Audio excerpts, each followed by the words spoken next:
Meus queridos e amados irmãos, a graça e a paz do nosso Senhor e Salvador Jesus Cristo, que Deus vos abençoe em todas as áreas da sua vida. É um prazer enorme poder estar aqui com vocês, trazendo mais uma pré-aula da Escola Bíblica Dominical. E hoje a lição tem por título O Caminho, a Verdade e a Vida. Lição maravilhosa. Fosse você, não perdia por nada, ficaria aí conectado até o final. E já se inscreva nesse canal, deixa aí seu joinha, seu gostei aí, né? E seu comentário, isso é muito importante para o crescimento do canal. Cada vez que você deixar aí o seu joinha, o YouTube vai entender que você gostou e vai estar compartilhando nossos vídeos também para outras pessoas. E assim, a palavra de Deus chegará aos corações de outras pessoas que estão necessitando.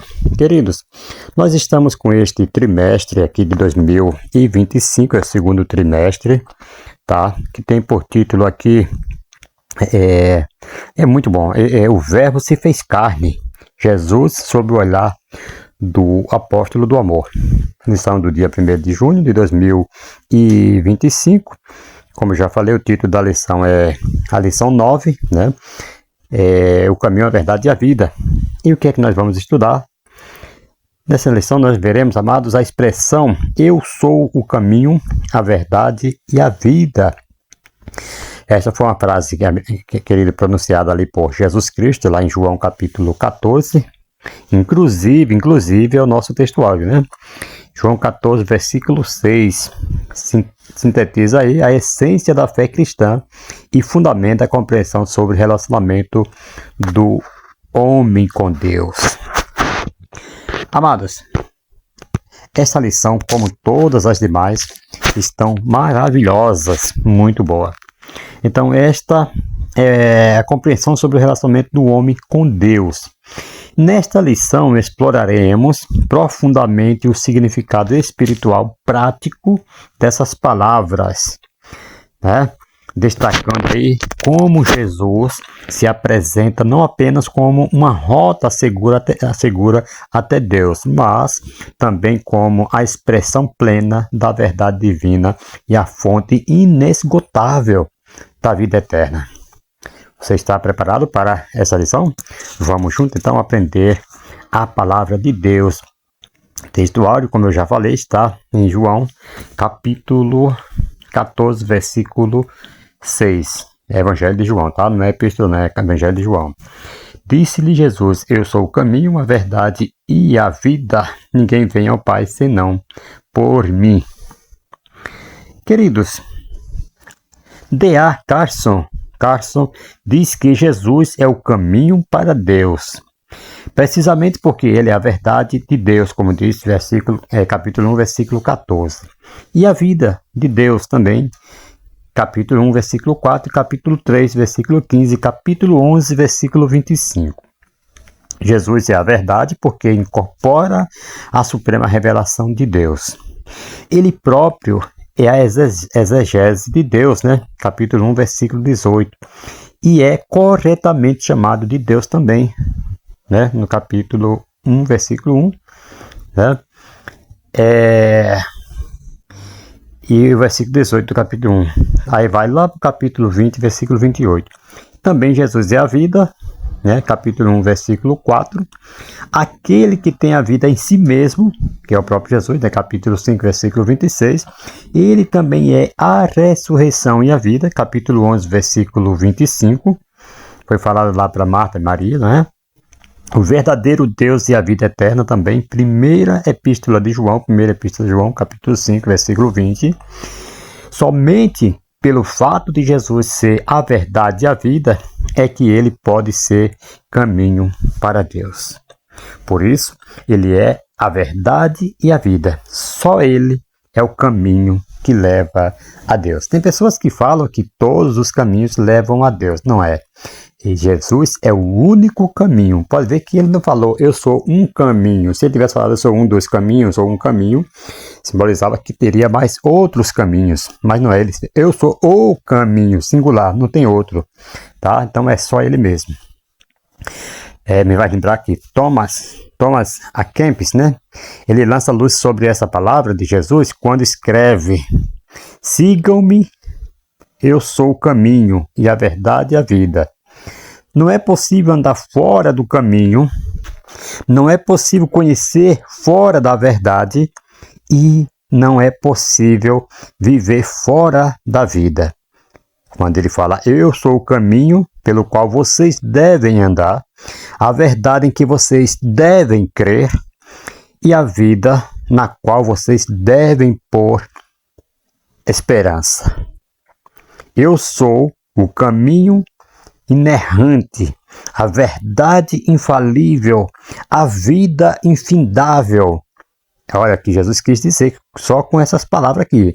Eu sou o caminho reto, a verdade absoluta, a vida verdadeira, né?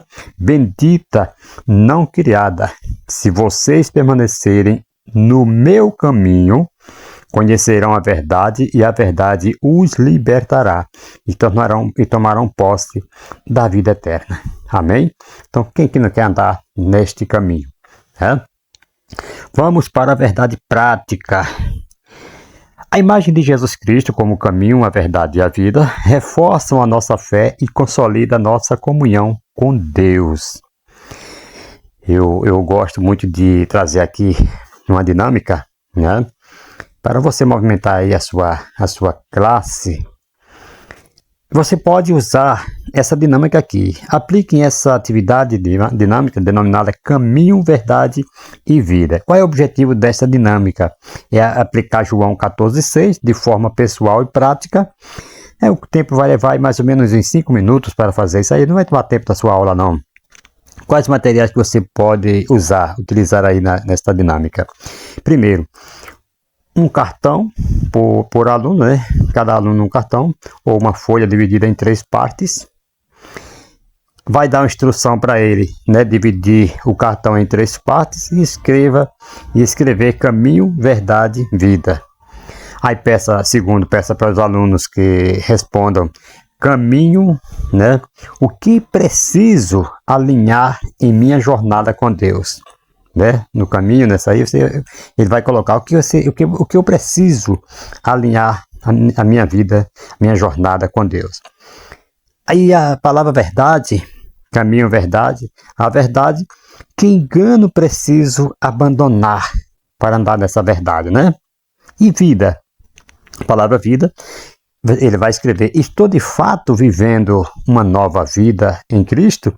Então vai ficar aí estas perguntas que ele vai fazer a si próprio mesmo, a ele mesmo, né? E ele vai responder naquele papelzinho. Glória a Deus. Vamos para o primeiro tópico.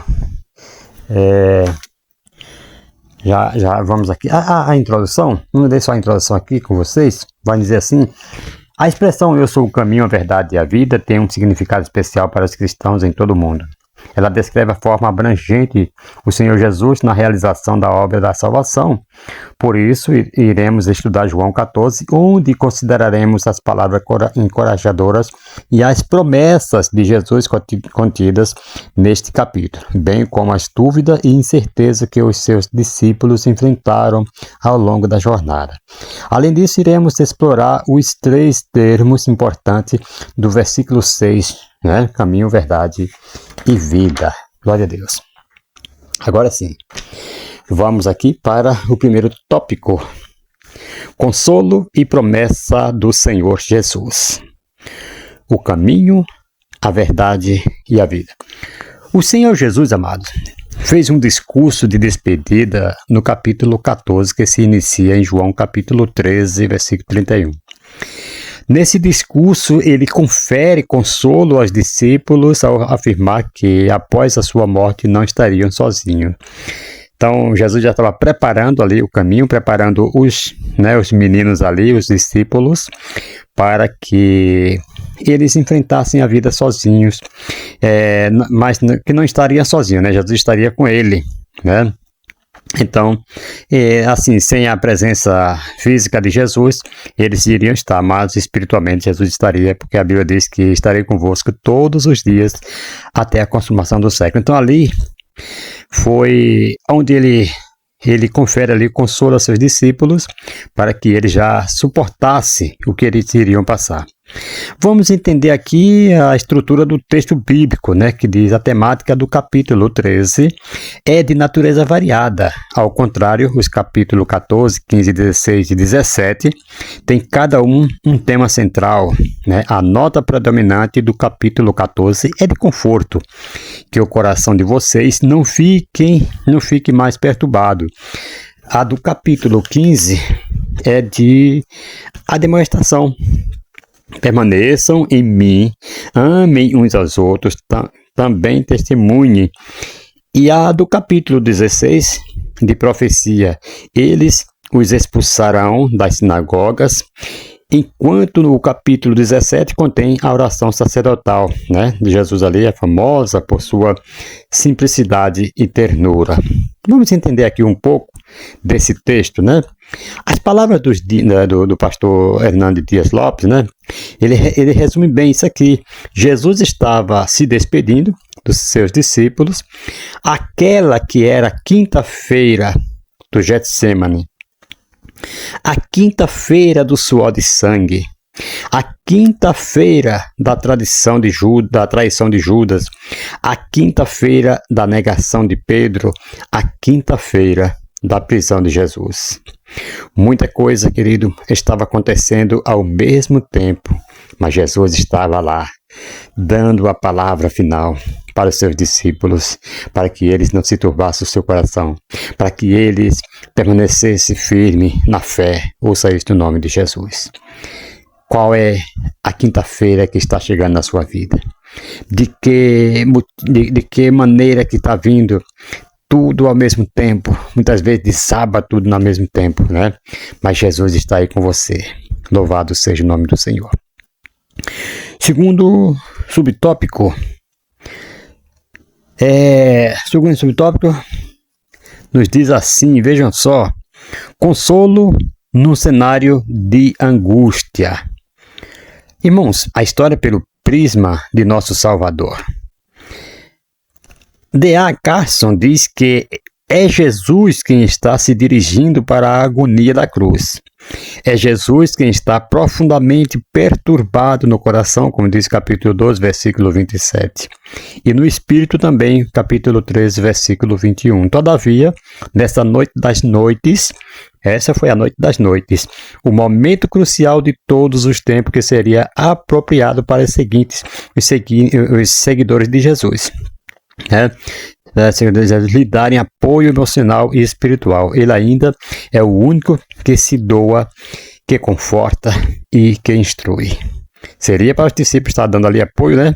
Emocional, espiritual, mas é Jesus quem está dando conforto e quem instrui ainda os seus discípulos. Veja só que maravilha, né?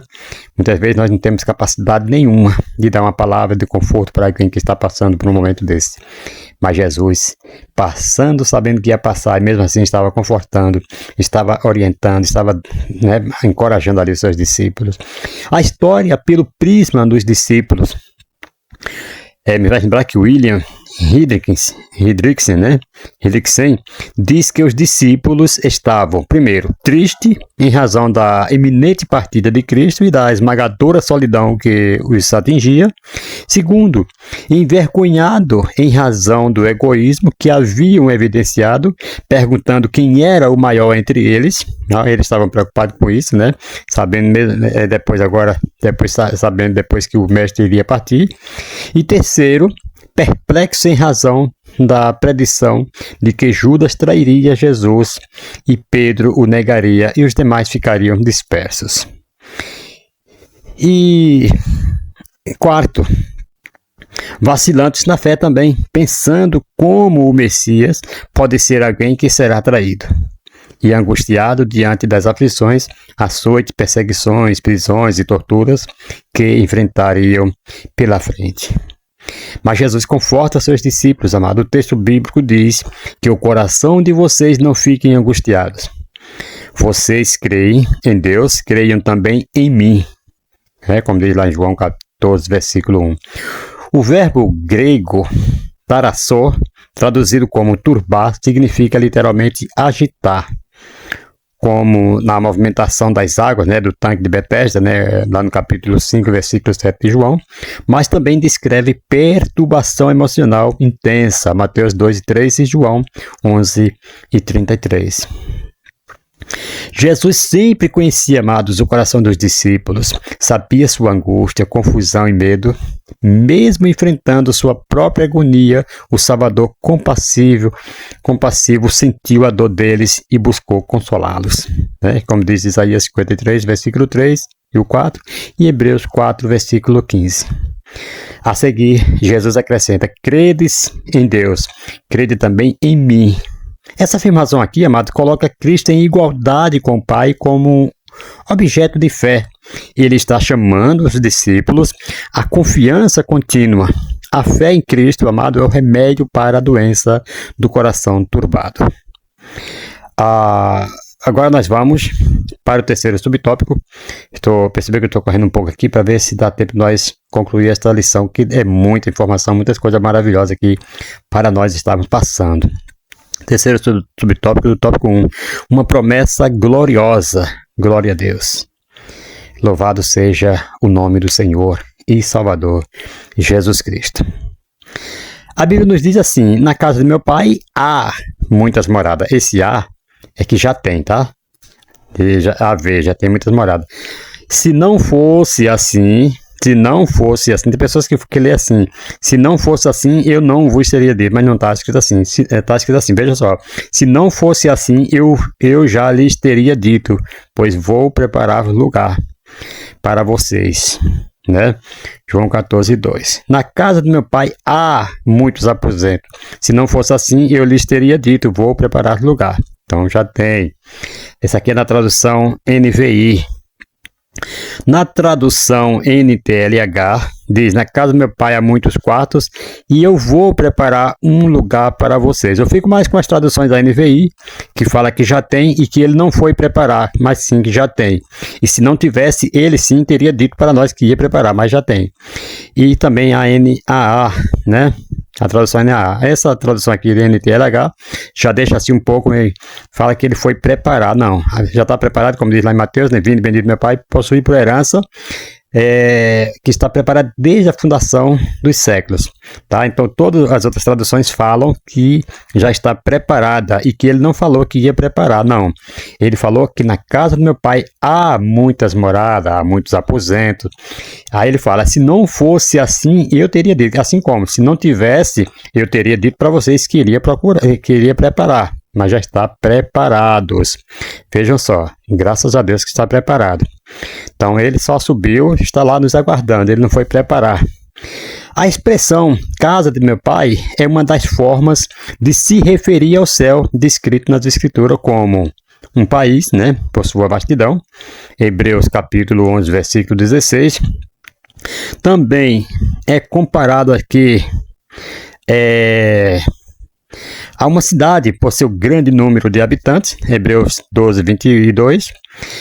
É comparado a um reino, pois Deus é o rei soberano, 2 Timóteo 4, 18, Daniel 4, 37, Mateus 11, 25, Atos 17, 24. Eu gosto de falar dessas referências porque você vai tirar suas dúvidas aí, né? É comparado também a um paraíso pela sua beleza, né? Indescritível, Lucas 23, 43, 2 Coríntios 12, 4, Apocalipse 2, versículo 7. Também um lugar de descanso, onde os redimidos estarão livres da luta contra o pecado. Satanás e o mundo, ele está livre ali do pecado, Satanás e o mundo. Hebreus 4, versículo 1 a 11. Capítulo 15 de João, versículo 19. E capítulo 17 de João, versículo 14. Então, amados, as moradas mencionadas por Jesus não devem ser entendidas como construções isoladas, como se o céu fosse um gigantesco conjunto habitacional, não. A imagem evoca a prática comum em Israel de um pai expandir sua casa para acolher seus filhos e suas filhas. Em termos modernos, poderíamos compará-las a quartos ou apartamentos dentro de uma ampla e acolhedora casa. A ênfase está na intimidade com Deus, né? João escreveu no livro de Apocalipse: o tabernáculo de Deus está com os homens, com eles habitará, e eles serão o seu povo, e o mesmo Deus estará com eles. Apocalipse 21 e 3, né? Acho que é esse, né? 1:23. Depois nós confirma lá. Uma vez que o céu é a casa do Pai, deve ser um lugar de amor e alegria. Quando o apóstolo João tentou descrever o céu, por pouco não lhe faltaram símbolos e comparações, né? Apocalipse 21, versículo 22. Por fim, ele apresentou uma lista das coisas que não estarão lá. Morte, tristeza, choro, dor, noite, etc. Muitas coisas não estarão lá. Nós passamos, sofremos aqui, essas coisas não vão estar lá. E será lá um lar maravilhoso e desfrutaremos dele para sempre. Diferentemente de um pessoalzinho aí que falam que os seus dias, seu tempo, seu reino vai ser aqui na terra. Não, nós vamos estar lá com ele.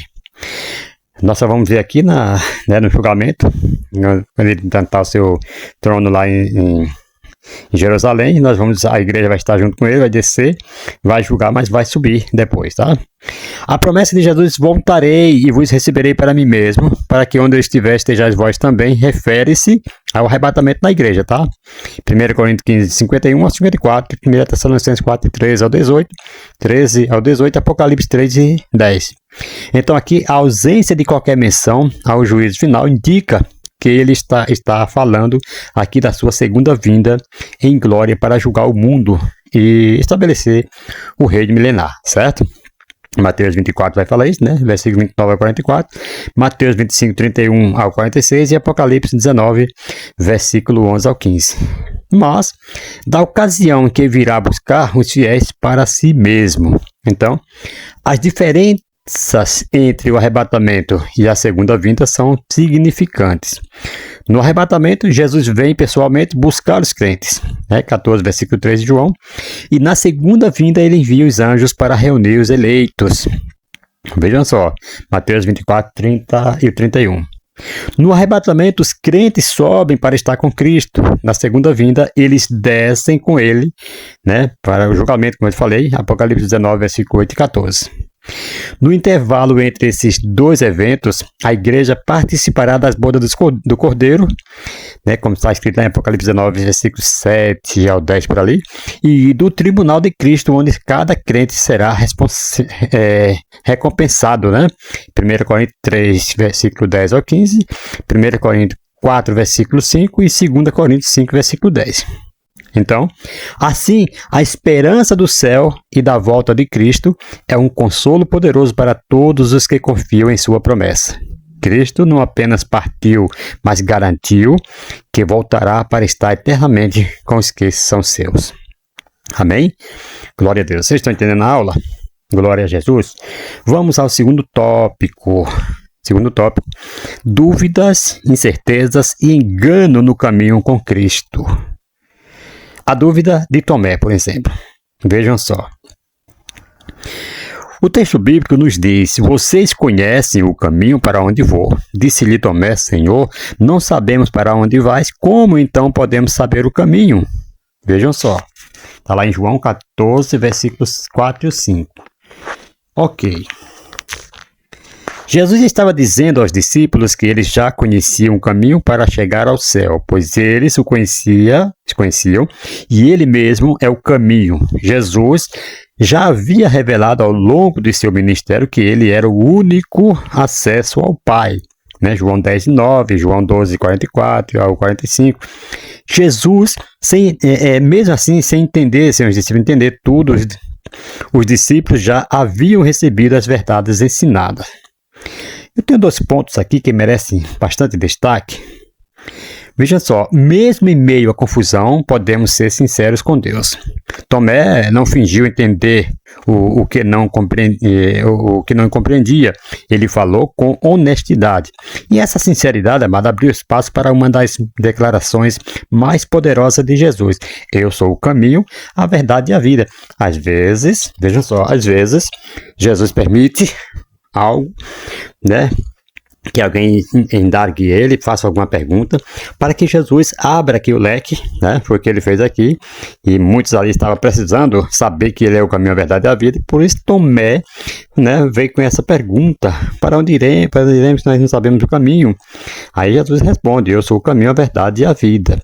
Deus honra corações que perguntam com humildade. certo? Segundo, conhecer a Jesus é conhecer o caminho. Os discípulos já sabiam mais do que imaginavam, pois caminhavam com aquele que é o próprio caminho. Da mesma forma, queridos, não precisamos saber todos os detalhes do futuro. Se confiamos em quem vai à nossa frente, né? Ter Jesus é ter direção. Quando você tem Jesus, você tem direção. Ouça isso no nome de Jesus. Segundo subtópico, as incertezas de Pedro e Felipe. Glória a Deus. Louvado seja o nome do Senhor. As incertezas de Pedro e Felipe. A presença desses questionamentos no coração dos discípulos, amado, não deve ser vista, ok? Não deve ser vista como simples fraqueza, mas como parte do processo humano de amadurecimento da fé.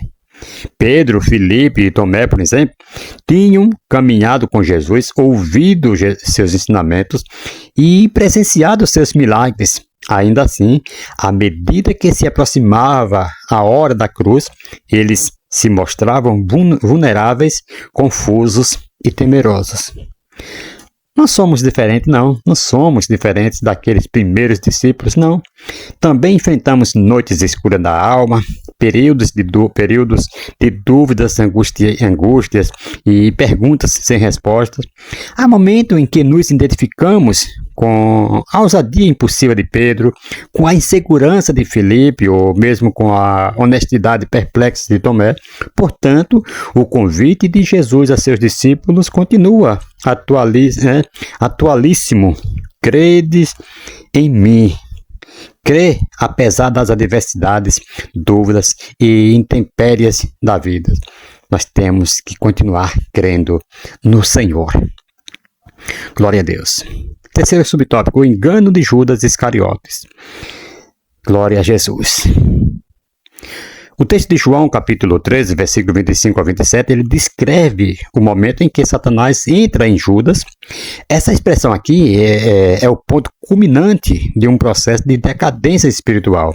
Judas havia por muito tempo endurecido o coração, a verdade, e agora estava entregue ao domínio do maligno.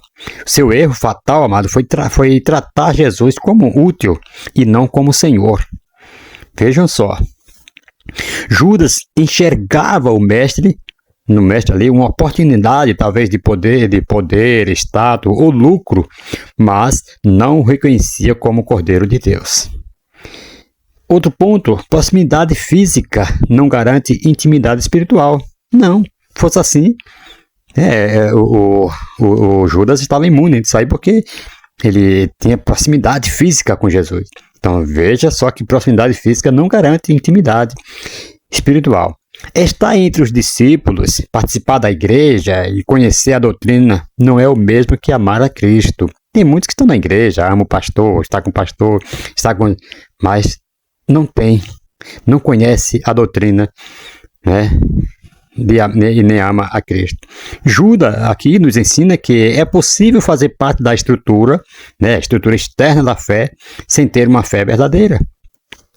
Outro ponto também, a incredulidade pode habitar disfarçada dentro da religiosidade. Judas ouviu a verdade todos os dias, mas resistiu em crer com sinceridade. Amados, a fé genuína não é apenas uma resposta intelectual, mas uma rendição do coração. Amém? Outro ponto, Satanás encontra espaço onde Cristo não é entronizado. O texto afirma que o diabo entrou em Judas, como diz lá no capítulo 13, versículo 27 de João. Quando um coração rejeita Cristo, se torna vulnerável ao domínio do mal. Certo? Então devemos tomar muito cuidado, porque nós não podemos jamais ficar vulnerável aí. Temos que amar a Cristo, andar com Ele e obedecê-lo em todas as coisas. Terceiro tópico, caminho, verdade e vida. Glória a Deus. Eu sou o caminho, disse Jesus, né? Aqui no Evangelho de João, Jesus afirma com clareza: eu sou o caminho, a verdade e a vida, né? João 14,6. a verdade e a vida. Ninguém vem ao Pai senão por mim. Aqui ele fala ninguém vem, aqui ele está colocando igual ao Pai, né? Essa declaração por si só, amado, desmorona toda a tentativa de colocar o cristianismo ao lado das demais religiões como mais uma opção válida no mercado espiritual, certo? Jesus não disse ser um dos caminhos, ou uma das verdades, ou uma das formas de vida, não, de vida espiritual. Ele afirmou ser o único meio de acesso ao Pai. Estrutura do argumento é inescapável. Um ponto aqui a se considerar: se o cristianismo é verdadeiro em todas as outras, então todas as outras religiões são falsas, pois negam que Jesus seja o único Salvador. Se as outras religiões são verdadeiras em sua essência, então o cristianismo é falso, pois Jesus declarou exclusividade absoluta. Não há espaço para meio termo. A lógica da exclusividade cristã não permite harmonizações sincretistas, né? Ou Cristo é tudo, ou ele é uma fraude, certo? E nós ficamos com Cristo é tudo. Glória a Deus.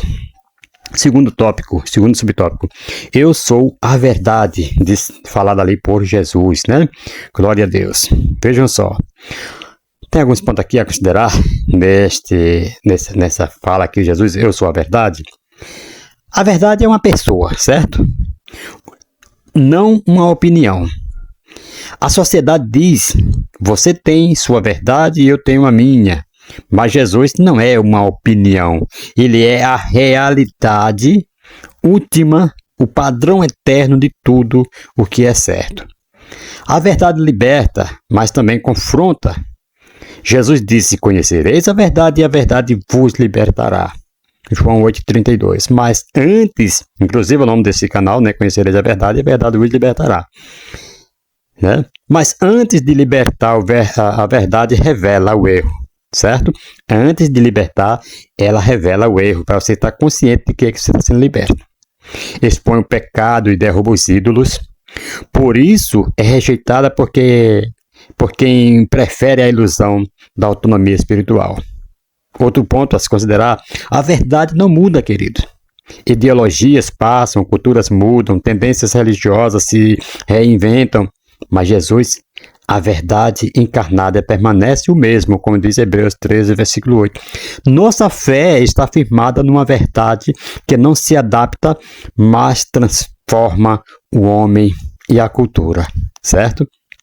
Glória a Deus. Terceiro subtópico, eu sou a vida, né? Glória a Deus. Jesus falou, eu sou a vida.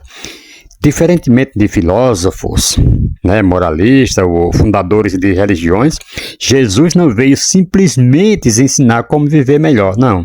Ele veio dar vida, como está lá em João 10:10, e mais do que isso, declarar que ele é a própria vida. A vida prometida por Jesus, amados, não começa após a morte, ela já inicia com o novo nascimento. Se alguém está em Cristo, é nova criatura, as coisas antigas já passaram, eis que tudo se fizeram novo. Né? Tudo se fez novas, 2 Coríntios 5:17, inclusive é o tema da festividade, né, na próxima semana, agora nesse final de semana aí, dia 31, dia 1º de junho, você está convidado para participar dessa festividade aí, na rua Jordão Camargo de Oliveira, número 81. Sejam bem-vindos, você vai receber um abraço aí da igreja e Deus tem uma palavra para o seu coração. Glória a Deus. Dia 31 às 18 horas e dia 1º às 18 horas. Não faltem. Amém? Então, amados, é isso aí. O Senhor, Ele está com a verdade, Ele é a verdade, o caminho, a verdade e a vida. Se apegue nessa verdade. Saia do caminho do erro. Tenha a vida eterna em Cristo Jesus. E concluímos aqui, né, na conclusão, nos diz assim, reconhecer Jesus como o caminho, a verdade e a vida oferece-nos a oportunidade de esclarecer as nossas dúvidas e incertezas ter o Senhor como caminho, verdade e a vida, proporciona consolo nos momentos difíceis da vida. Através dele podemos conhecer a Deus, experimentar a verdadeira liberdade e estar reconciliados em comunhão com Ele. Amém? Irmãos, durante essa lição aqui, nós vimos que os discípulos enfrentaram dúvidas e angústias, assim como nós enfrentamos. Ainda assim, Jesus os consola com sua presença e lhes apresentou uma esperança firme, né? Uma esperança firme. Estar com Ele para sempre. Ele não apenas aponta o caminho, Ele é o caminho, próprio caminho. Ele não apenas ensina a verdade, Ele é a verdade. Ele não apenas concede vida, Ele é a vida. A fé cristã, amados, não é uma entre muitas. É a única que tem em seu centro o próprio Filho de Deus. Então, crer em Cristo é ter direção, certeza e plenitude. Fora dele não há salvação, não há conhecimento de Deus e não há vida verdadeira. Amém?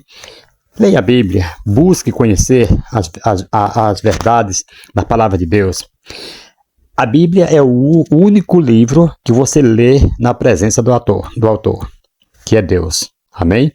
Quando você lê a Bíblia, Deus está presente ali. É o único que se faz presente. É o autor da Bíblia. É o Senhor Deus, o Todo-Poderoso. Que Deus abençoe e até a próxima aula, se Deus assim nos permitir. Estaremos trazendo a 10ª lição e vai ter por título A Promessa do Espírito. Tá muito boa também essa lição. Não falte, né? Fique aí conectado no nosso canal e que Deus vos abençoe em nome do Senhor Jesus Cristo. E até a próxima. Se não houver o arrebatamento da igreja, claro, nós estaremos aqui de volta trazendo mais uma lição para o seu coração.